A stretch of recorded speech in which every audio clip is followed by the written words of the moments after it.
Hi, I'm Carly, and this is going to be my discussion post 2. Diving right in with Dr. Guffey's listening quiz, which I took for Chapter 7.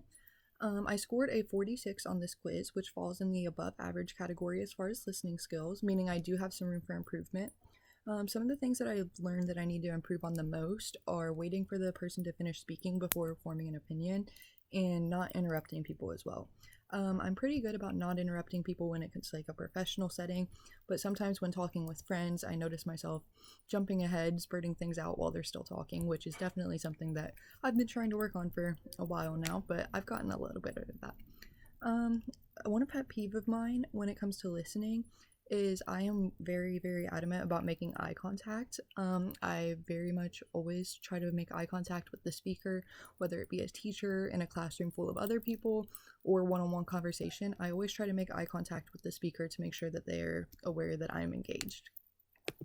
Moving on to the emotional intelligence quiz that I took for chapter 8, I had a little bit of struggles with this one actually. I took the emotional intelligence quiz that shows all the facial expressions, and I scored an 11 out of 20 on this quiz, which was pretty close to a 50-50.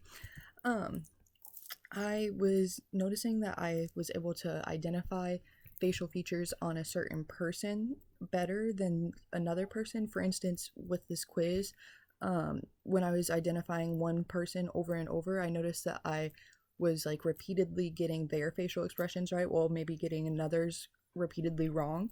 And that might just be due to the facial expressions that I'm used to seeing in my daily life or types of people that I'm used to seeing in my daily life. But that's definitely something that I need to work on because being able to like read expressions on anyone, no matter what they look like, especially, is very important to being able to communicate further.